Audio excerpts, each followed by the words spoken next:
Maintenant, Bezrat Hashem, on va parler un peu de la halachot de Purim.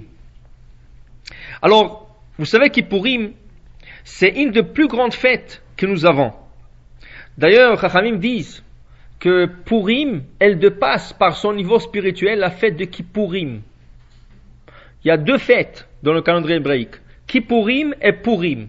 Alors quand on dit Kippourim, c'est comme si on a dit comme Purim. Ça veut dire que Yom Kippour, c'est comme Purim. Si je dis Yom Kippour, c'est comme Purim, ça veut dire que Purim dépasse Kippour. Qu'est-ce qu'on fait Kippour? On prie. Qu'est-ce qu'on fait Purim? On boit, on tourne. Mais on va voir, c'est pas le sens de la fête. Mais pour vous dire, au niveau spirituel, la fête de Purim, il faut pas la rater. D'abord, on va expliquer la halachot, et après, on va expliquer le niveau spirituel de cette fête, comment il faut se préparer spirituellement à cette fête et ne pas rater le sens de cette fête. Tout d'abord, vous savez que Purim, dans la fin de la Megillah, c'est écrit qu'on a reçu la Torah de nouveau. Kimu vekiblu haYehudim. Les Juifs ont accepté de nouveau la Torah. Comment accepter de nouveau? La Torah a été donnée bien avant cela. Quand on était devant le Sinaï, Moshe Rabbeinu et tout l'âme Israël, on a dit Naaseh v'nishma.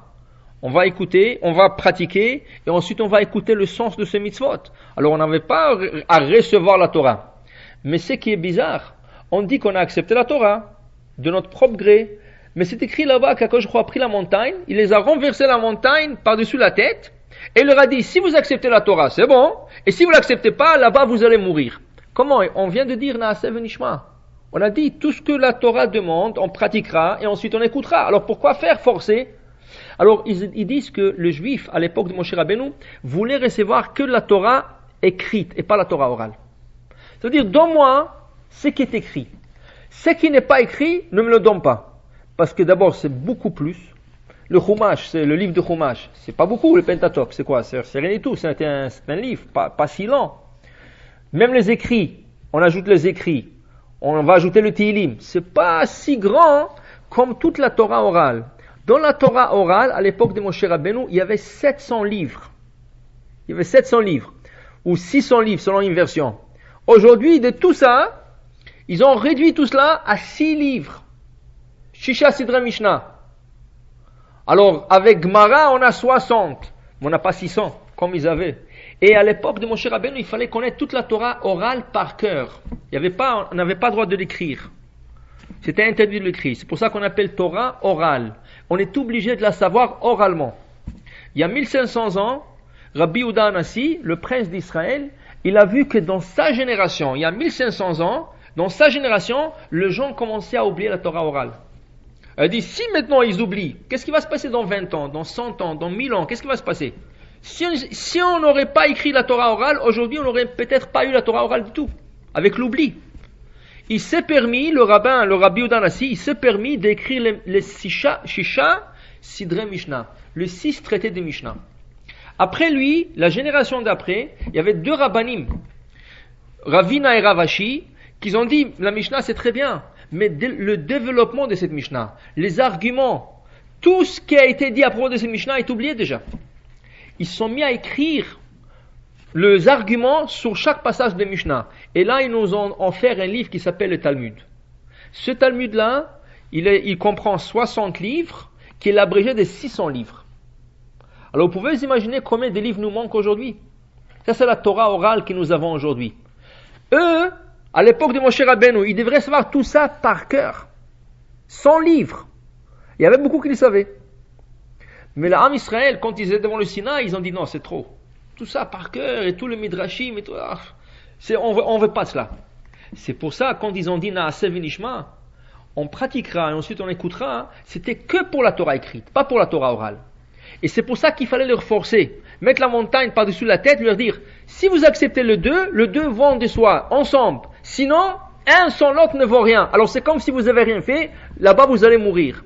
Et ils étaient forcés à recevoir la Torah. Mais à l'époque de Mordechai et Esther, quand ils ont eu le miracle, ils ont compris une chose. C'est quoi la Torah orale? La majorité de la Torah orale, c'est des paroles de Chachamim. La manière qu'eux, ils ont expliqué la Torah. c'est rabbin après rabbin, depuis Moshe Rabbeinu, qui a passé à Yoshua les skinim Vim, c'est rabbin après rabbin, c'est la transmission orale qui a été transmise par des rabbins. Alors il y en a qui disent, mais je vais écouter qu'est-ce que Hachem dit, pas qu'est-ce que le rabbin dit. Il dit non, le deux vont ensemble, parce qu'en fin de compte, c'est donné à Sinaï. Alors, ce qui est arrivé, Purim, après la grande histoire, que tout le monde allait être exterminé, ils ont réalisé qu'ils ont fauté en quoi? Ils ont fauté en ne pas écoutant Mordechai. Mordechai, c'est le seul qui les a avertis. Écoutez, vous pouvez pas aller à ce festin. Parce que ce festin-là, c'est vrai, il y avait du kasher, le vin était kasher, il y avait de mashgiach, il y avait beaucoup de mashgichim là-bas. C'était Bet Yosef, c'était Halav Israël, tout ce que vous voulez. Mais le problème, comment ça a terminé? Ils ont commencé avec le kasher et ils ont terminé avec le non-kasher. Et Mordechai a prévu cela. Mais ils ont dit, laisse, tu nous mets dans une situation difficile parce que le roi il va s'énerver contre la communauté juive, toute la communauté vont être là-bas, sauf nous, ils vont dire qu'on n'est pas social. Et dit, alors qui disent que vous n'êtes pas social? Alors c'est la fin du monde, c'est mieux que d'aller manger non kosher. Ils n'ont pas écouté, ils ont fait la faute. Il y avait le décret de les exterminer, et c'est grâce à la fin de Mordechai encore, qu'ils l'ont écouté de nouveau, qu'ils ont été sauvés. À cause de ça, ils ont compris qu'il faut écouter nos sages. Si nos sages disent quelque chose, même si ça ne nous plaît pas, ou même si on ne pense pas, selon notre logique, que ça va marcher ou que c'est bien pour nous, il faut écouter quand même. Naaseh v'nishma. Et là, à la fin, quand ils ont eu le miracle, ils ont dit Ki muvekib lo yudim. Ils ont accepté la Torah de nouveau, mais cette fois deux Torah, et la Torah écrite et la Torah orale. Alors maintenant, Purim, c'est une grande journée. Et comme on a reçu la Torah en 40 jours, la lettre qui représente le chiffre 40, c'est même. Maintenant, ils ont donné le jour de Purim 5 mitzvot, comme le 5 livres de la Torah, et tous les 5 mitzvot commencent par la lettre même. Alors nous avons le Mahatzit HaShekel.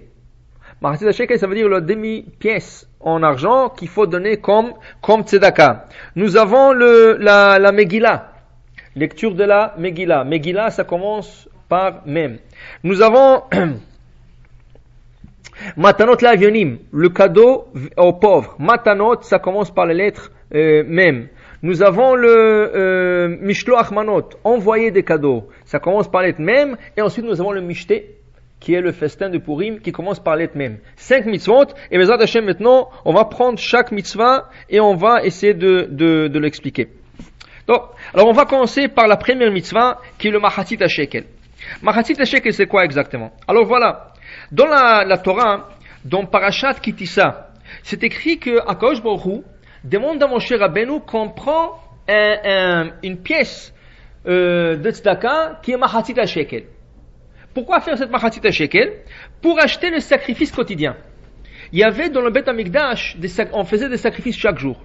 Chacun apportait ses sacrifices. Si quelqu'un a fait une faute, selon la faute, il apportait son sacrifice. Si quelqu'un voulait faire une offrande gratuite, il apportait un sacrifice. Il y avait beaucoup de sacrifices qui se faisaient chaque jour. Mais il y avait un sacrifice qui était obligatoire. Et là, ce sacrifice, on le faisait même Shabbat. Malgré que le Beth Amikdash, le temple, a été fermé le Shabbat, parce qu'on ne peut pas égorger, on ne peut pas faire tous les services, mais Shabbat, on faisait 2 sacrifices obligatoires. Le sacrifice s'appelle Korban Olat Tamid, l'holocauste du Tamid, l'holocauste quotidien. Et Takevesa Echad Ta'aseh Baboker, Vetakevesa Sheni Ta'aseh Ben Arbaim. Dit la Torah, une brebis, vous ferez le matin. L'autre brebis, vous ferez en après-midi. Et ces deux-là doivent se faire chaque jour, 365 jours par année, incluant le Shabbat, incluant le fête. Alors le Beth Amikdash a été ouvert que pour ces 2 sacrifices. Une fois qu'on a fait cela, c'est fermé pour le reste de la journée jusqu'à dimanche. Maintenant, la Torah veut que ce sacrifice qui s'appelle holocauste quotidien soit en part égale pour tout le peuple. C'est-à-dire que tout le monde participe dans ce sacrifice. Pourquoi? C'est un sacrifice expiatoire. Il expie les fautes. On a dit que jamais il y avait quelqu'un qui habitait Jérusalem qui avait une faute. Pourquoi? Le sacrifice du matin expiait toutes les fautes du soir. Toutes les fautes qui ont été commises à Jérusalem le soir ont été expiées par le sacrifice du matin. Et le sacrifice de l'après-midi expiait toutes les fautes du matin. Tout ce qui a été commis comme faute en journée a été expié en après-midi avec le sacrifice quotidien. Maintenant, pour expier tout le monde, il faut que tout le monde participe. Dit la Torah, donnez demi-shekel à part égale. À Achir lo yarbe. Même le plus grand riche ne peut pas donner plus, même s'il veut. On n'accepte pas. Demi-shekel. Ve'ani, et le pauvre ne peut pas donner moins. Il ne peut pas dire je suis pauvre, je n'ai pas. Non. Tu vas donner comme tout le monde. Tout le monde à part égale. Pour que tout le monde soit expié de la même manière. Maintenant, combien de sacrifices il y avait? Si c'est 2 brebis par jour, fois 365 jours, ça fait 730. Il fallait acheter Rosh Chodesh Nissan, le premier du mois de Nissan, il fallait acheter 730 brebis et le garder en stock dans le Beth Amikdash et en sortait 2 par jour. Comme ça, on assurait que chaque jour, il y avait assez de sacrifices pour arriver jusqu'à la fin de l'année. Cet argent qui a été collecté, on a fait une annonce déjà le premier du mois de Hadar. Le Gabaïm, ceux qui étaient en charge de collecter cet argent, ont fait une annonce, écoutez, nous sommes au début du mois de Hadar, jusqu'au début du mois de Nissan, vous avez 1 mois pour venir et apporter vos donations. Alors s'il vous plaît, faites le plus vite possible que chacun vienne et il s'acquitte de cette mitzvah. Maintenant, il ne fallait pas courir après les gens, il ne fallait pas aller taper sur les portes, est-ce que tu as donné, il ne fallait pas faire des appels, je vois dans les états de compte, tu n'as pas payé. Chacun, il avait l'intérêt de venir et payer parce que s'il ne donne pas, il n'est pas expié. Alors tu avais intérêt de venir toi-même et le payer, c'est pour ça qu'on avertissait les gens en avance, tu as 1 mois. Alors, durant ce mois, les gens venaient et acquittaient de cette mitzvah. Mais le Midrash, il nous dit, comme il y a 70 façades à expliquer la Torah, hein, c'est pas la seule raison pourquoi on a eu on a donné le Mahasit Shekel. C'est pas la seule raison. C'est vrai, c'est pour acheter le brebis et c'est pour que chacun soit expié. Mais une autre raison, Akadosh Baruch Hu a déjà vu l'histoire de Purim. Comme il sait exactement qu'est-ce qui va se passer jusqu'à la fin de temps, il a vu l'histoire de Purim.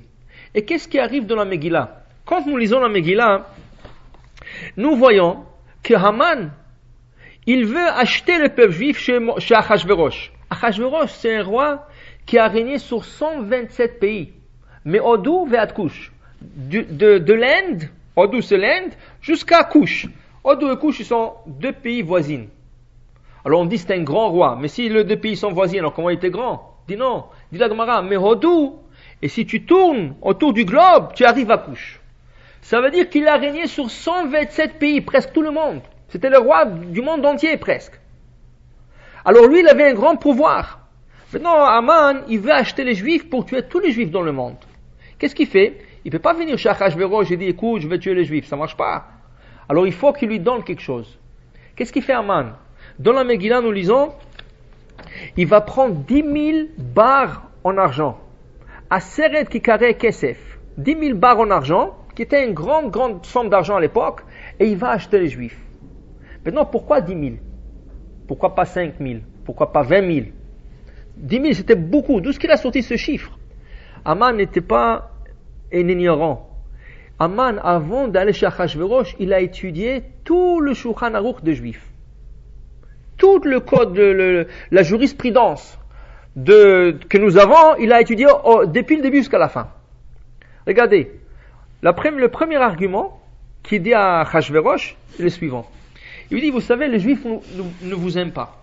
Il dit, pourquoi tu dis ça? Mordechai est très gentil, et il y a beaucoup de Juifs qui sont gentils. Qu'est-ce qui se passe? Pourquoi tu dis ça? Il dit, regardez, qu'est-ce qui arrive si vous avez un verre de vin et il y a une mouche qui tombe dans le verre de vin? Alors demandez à un Juif qu'est-ce qu'il va faire. Il va vous dire, s'il y a une mouche qui tombe dans un verre de vin, tu prends la mouche, tu l'enlèves et tu bois le vin. Pas pire que ça. Et ça, la mouche n'est pas cachère. Mais la mouche ne laisse pas des traces de goût. C'est pas comme un morceau de viande non cochère qui tombe dans une marmite de lait, par exemple. Ça laisse des traces de goût de viande dans la marmite de lait, ou vice versa. La mouche n'a pas de goût. Quand elle tombe dans un verre d'eau, dans une soupe, dans n'importe quoi, tu prends la mouche, tu l'enlèves, tu bois le reste. On dit, ok, alors ça va, qu'est-ce qu'il y a? Il dit non. Mais demandez aux Juifs qu'est-ce qu'ils font quand un non-juif touche leur vin. Ils ont un vin, un non-juif intronie son doigt. Qu'est-ce qu'ils font? Ils vont vous dire, ils doivent le jeter. Alors il dit, est-ce que vous êtes pire qu'une mouche? La mouche, il enlève, il la boit. Il boit le vin. Et vous touchez le vin, Non, c'est dégoûtant, ils veulent pas. Ça a commencé déjà à ouvrir un peu les yeux de Achashverosh. Il lui a raconté toutes sortes d'histoires comme ça, entre juifs et non-juifs. C'est ça? Et là, Achashverosh a commencé un peu à voir les choses un peu différemment. Là, il vient Aman, il lui emmène 10 000 bars en argent. Pourquoi 10 000? Aman, il a vu que le juif doit donner Mahatit à shekel. Ça veut dire qu'un juif, combien il vaut? Un demi-shekel. Il a fait le calcul de juifs à l'époque. Combien, si tout le juif donnait Mahatit à shekel, combien ça remonte? Ça remontait à 10 000 bars en argent. Quand il est venu chez Achashverosh, je lui ai dit, écoute, je vais t'acheter tous les juifs. Regarde, pour eux, leur âme, leur corps vaut Mahatit à shekel. Je t'achète tous les juifs. Et comme ça, tu me vends les juifs. La Gemara dit, mais ça c'est rien que pour les hommes. Et qu'est-ce qui se passe avec les femmes? Comme 10 000 pièces, 10 000 bars en argent, c'était une grande somme d'argent à l'époque, et lui, il fallait la collecter, des mois et des mois pour la collecter, il n'avait pas assez pour acheter les femmes. Alors, il a demandé à Achashverosh, est-ce que je peux avoir aussi le décret sur les femmes? Mais il n'était pas sûr. Il a dit, s'il me l'accorde, ça va. S'il ne me l'accorde pas, moi je tue les hommes.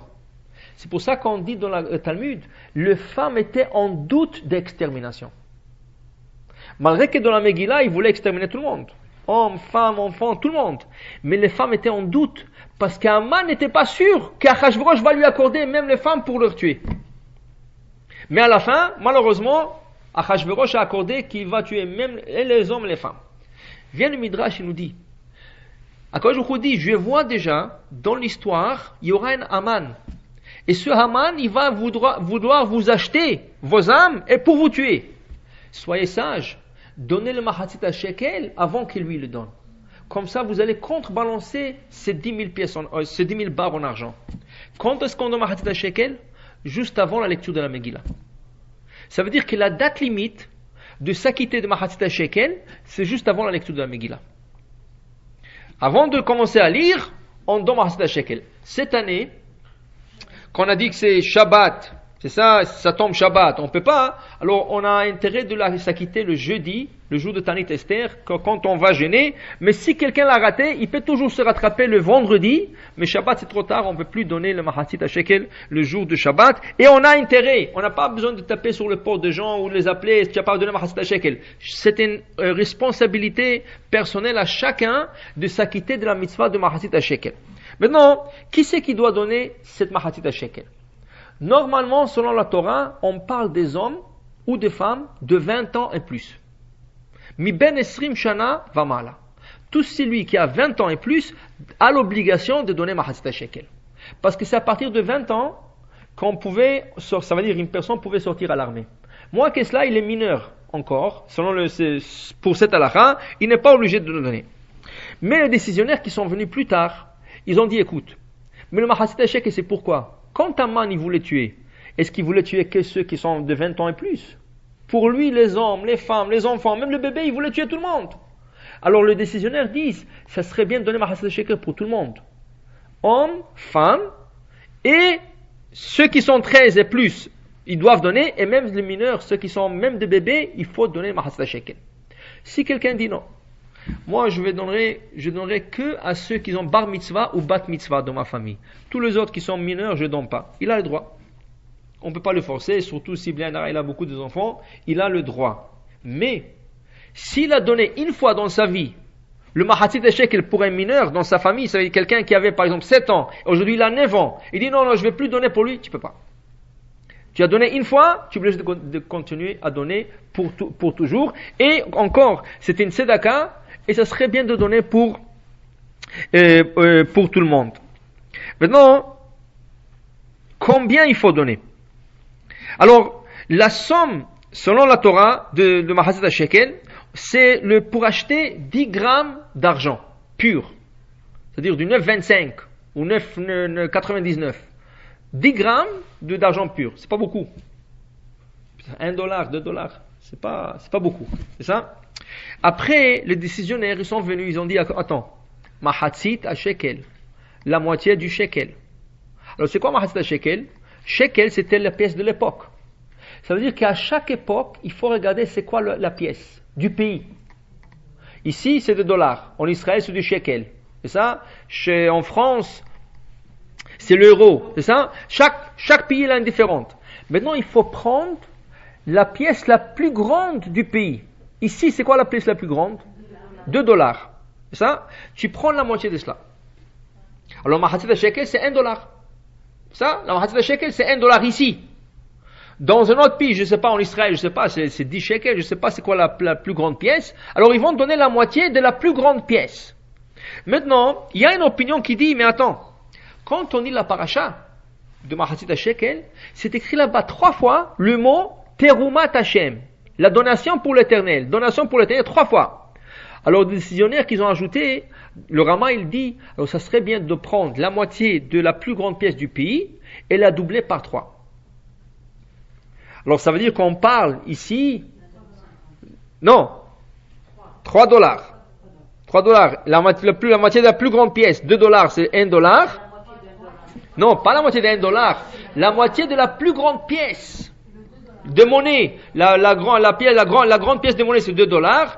Et on la double par 3, c'est 3 dollars. C'est 3 dollars. Maintenant, ça n'a pas de prix. Comme on a dit, ça peut être la valeur d'acheter 10 grammes d'argent. Ça peut être la valeur de 3 fois la moitié de la plus grande pièce. Il y en a qui le font à 5 dollars pour le 5 mitzvot de Purim ou le Chamisha Chamisha Torah. De toute façon, cet argent va servir pour les gens qui étudient la Torah. Ça veut dire que cet argent peut aller uniquement pour des gens qui étudient. On ne peut pas le prendre pour la synagogue ou pour des réparations. Cet argent doit servir que pour des gens qui étudient la Torah. Ça veut dire qu'on doit assurer de prendre cet argent et leur donner aux gens de collège. Si vous connaissez ou vous avez dans la famille des gens qui étudient, donnez-leur directement. Prenez cet argent et vous leur donnez, c'est la mitzvah. La mitzvah, c'est de supporter des gens qui étudient dans le collège. Alors, si vous avez dans la famille, oui. Sinon, vous donnez à la synagogue et ils vont être en charge de le placer et le donner au bon endroit. Maintenant, ce qui est très important, le Mahatzit shekel, c'était comme un sacrifice. Ça veut dire Mahatzit shekel, c'est comme un sacrifice. C'était un sacrifice. Aujourd'hui, on n'a plus de sacrifice. Alors, on ne peut pas dire, quand je donne l'argent pour Mahatzit shekel, on ne peut pas dire, voilà, je donne Mahatzit shekel. Tu n'as pas le droit. Parce qu'il n'y a pas de Mahatzit shekel aujourd'hui. Tu dois dire, je donne le souvenir de Mahatzit shekel. Parce que tout ça, c'est en souvenir de Mahatzit shekel. Le vrai Mahatzit shekel existait qu'à l'époque du temple, qu'on a acheté le sacrifice avec, le sacrifice quotidien. Aujourd'hui, on n'a plus cela. Et c'est pour ça qu'on doit le donner à quelque chose qui expie. Qu'est-ce qui peut expier plus que le support de la Torah? Quelqu'un qui étudie la Torah, il expie à celui qui le supporte. Alors, c'est pour ça qu'on ne peut pas donner cet argent pour les dépenses d'une synagogue, pour n'importe quoi, même pour la tzedaka. On ne le donne que pour des gens qui étudient. Pourquoi? Parce que leurs études, ils expient la personne qui leur supporte. Comme le Mahatzit shekel qui a acheté le sacrifice qui expiait pour ceux qui ont donné. Mais c'est très important de ne pas dire je donne Mahatzit shekel, je donne le souvenir de Mahatzit shekel. Les Ashkenazes, ils ont une coutume que c'est pas tout le monde qui sont confortables avec cette coutume. Les Ashkenazes, ils posent une boîte sur la teva. Dans la boîte, il y a 3 pièces en argent massif. C'est ça? Carrément Mahatzit shekel. Chacun vient, il ramasse les 3 pièces comme s'il fait un acte d'acquisition.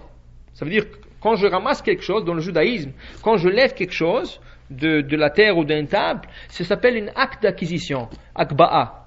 Je lève, alors j'ai acquis la chose. Comme s'ils ont acquis ces 3 pièces, c'est à eux. Ils remettent les 3 pièces dans la boîte et c'est comme s'ils avaient donné Mahatzit shekel. Mais non, en vérité, ils n'ont rien donné. Ils n'ont rien donné, c'est ça? Alors qu'est-ce qu'ils font? Ils font une donation supplémentaire. Et là, ils donnent ce qu'ils veulent. Ils donnent 25 sous, ils donnent 1 dollar, ils donnent 3 dollars. Parce que la vraie donation, ils l'ont fait déjà. Pourquoi c'est pas tout le monde qui sont confortables avec cette coutume? Parce qu'en vérité, tu ne donnes rien. Tu as fait une acte d'acquisition sur 3 pièces qui ne t'appartiennent pas. Bon, alors, il t'appartient maintenant. Tu le remets? Non, c'est pas volé parce que c'est donné pour. C'est donné. Non, c'est donné pour faire l'acquisition. C'est donné par la synagogue à chacun de faire l'acte d'acquisition. Alors, mais tu n'as rien donné en vérité. Après, qu'est-ce que tu donnes?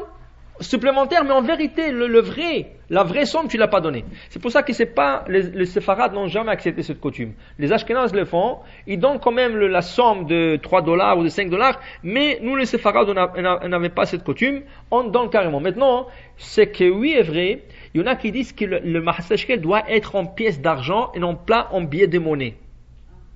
Alors, ça serait bien de l'avoir, pourquoi faire? Pour faire l'acte d'acquisition, comme si on avait donné des pièces en argent. Après, donner la vraie somme. Même si on donne un chèque ou on donne des billets d'argent, la pièce comme telle a été donnée et le reste d'argent, c'est pour compléter la somme. Ça veut dire qu'un homme ou une femme va donner pour le reste de sa famille, alors il peut donner un chèque, il peut donner des billets d'argent, mais ce serait bien que l'homme, il fait l'acte d'acquisition sur 3 pièces de monnaie et le don de la boîte et après il s'acquitter de reste de ce qu'il voulait donner. Donc, ça c'est pour la mitzvah de Mahasita Shekel.